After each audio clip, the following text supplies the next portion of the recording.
আপনি যদি সাকিবের বাসাতেই ঘর সংসার করেন, ওই বাসাতে তো নিশ্চয়ই শুধু সাকিবের ফ্যামিলিটা আছে না, আশেপাশে ভাড়াটিয়ারা আছে বা কেউ একজন আছে। তো তো এটা তো আপনারা তো আমাদের known face। সে আমার হাজব্যান্ড থাকা সত্ত্বেও আমরা শুটিং এ দেশের বাইরে অনেকবার গিয়েছি, হ্যাঁ, ঢাকার বাইরে অনেকবার যেতাম। তো সেই জায়গা থেকে আমাদের লং টাইম থাকতে হতো। তো লং টাইম থাকলেও আমাদের কিন্তু একটা হোটেলে থাকতে হতো। তো একজন হাজব্যান্ড ওয়াইফ কি হয়, আমরা এমন আছে যে আমরা দেশের বাইরে কখনো একসাথে শপিং এ যেতাম না, আমরা পাশাপাশি রুম নিলেও কখনো কারো রুম কেউ শেয়ার করতাম না। এই যে ব্যাপারটা, এবং সেটে গেলেও যে খুব আহামরি গল্প বা তার প্রতি আমার অধিকার ফলানো বা সে আমার প্রতি অধিকার ফলানো তা না। অ্যাজ এ কোয়ার্টিস্ট সে আমার সিনিয়র, আমি কোয়ার্টিস্ট জুনিয়র, এই যে ব্যাপারটা এটা সবসময় হতো। লাইক সেটে হয়তো সে লেট করে আসছে, আমি আগে আসছি, আমি আমার শর্ট দিচ্ছি এবং সিনিয়র কোয়ার্টিস্টের জন্য আমি ওয়েট করছি। তাকে তো প্রেশার দেওয়ার দরকার নেই, বিকজ সে সিনিয়র, তার একটা প্রেফারেন্স আলাদা। একদম। এবং বাড়িতে যাওয়ার পর যেটা হতো, একজন আমি ওয়াইফ যেটা হয় তাকে রান্না করে খাওয়ানো, তাকে টেক কেয়ার করা, তার ফ্যামিলিকে। এমন আছে আমি ঘরও ঝাড়ু দিয়েছি, ঘর ক্লিন করছি, আজকে বউ আসে নাই, ঠিক আছে, তার ড্রেস আমারই হয়তো সিনেমার সাথে শুটিং। নো নো নো, আমরা ফ্যামিলির সাথেই তো থাকতাম, তার বাবা মা, আমরা ফ্যামিলি সহকারেই থাকতাম। ওনার বাসাতেই থাকতেন? হ্যাঁ। এতটা হাইড অ্যান্ড সিক হয় কিভাবে বাংলাদেশের মতো একটা জায়গায়, এত ডেনসিটি পপুলেশন আমাদের? ভাইয়া আমি একটা কথা বলি, এটা আমাদের ভুল মেন্টালিটি। বাংলাদেশের জায়গায় মানে কি সবকিছু বের হয়ে যাবে? নো, বাংলাদেশের মানুষ সবচেয়ে ভালো অন্যান্য দেশের থেকে।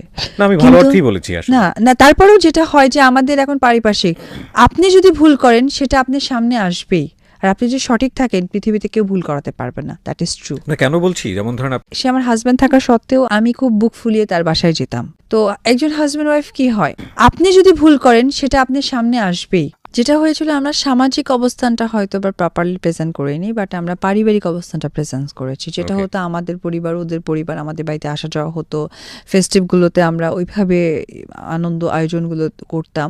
যেটা হতো যে আমি খুব বুক ফুলিয়ে তার বাসায় যেতাম, সেও আমার বাসায় আসতো।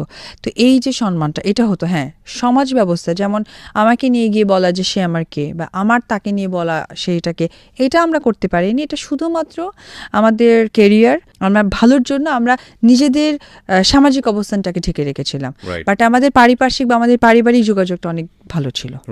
ওই যে একটা কথাই বললাম, আমি অনেক বেশি কনজারভেটিভ, লাইক বা কেউ একজন আছে। তো তো এটা তো আমাদের না, একটা কথা হচ্ছে যে আমাদেরকে ওরা হাইড করতো একটা সময়, কারণ আমার ভিতরে এত বেশি ভদ্রতা নম্রতা দেখেছে যে আমরা যদি দুটো কথা বলি হয়তো তারই ক্ষতি হবে।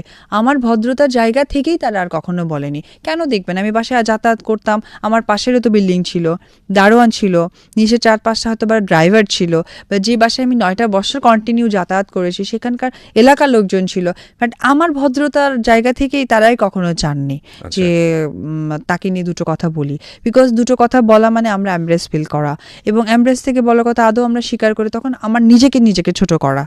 দ্যাটস ওয়াই পারিবারিক মানে পারিপার্শ্বিক সামাজিক যারাই আমাকে দেখেছে তারা সম্মান দিয়ে। শাকিব হচ্ছে ভেরি প্রফেশনাল, ইটস ট্রু। সেটা হচ্ছে যে সিনেমাটাকে অনেক বেশি ভালোবাসে, ক্যারিয়ারকে। কারণ আমি যতটুকু কাছে থেকে জেনেছিলাম তার ক্যারিয়ারটা অনেক বেশি সুন্দর ছিল না, মানে তার জীবনে অনেক দুঃখ কষ্ট নিয়েই সিনেমার ক্যারিয়ার গড়তে হয়েছে। একজন শাকিব খান একটা সেটে বসে আছে, তাকে একটা ড্যানিশ জুসও কিনে দেওয়া হয়নি, তাকে দূরে দাঁড় করিয়ে রেখেছে। তো এই ধরনের ট্র্যাজেডি তার ভিতরে ছিল, এবং সেইখান থেকে তার কাছে মনে হয়েছে যে আমি একজন টপ অফ দ্য ওয়ান হয়েই দেখাবো। তো তাকে একটা বিস্কিট কিনে দেওয়া, একটা বিস্কিটের দাম কত, 10 থেকে 15 টাকায়, সেটাও তাকে কখনো অফার করা হয়নি। তো সেই জায়গা থেকে সে তার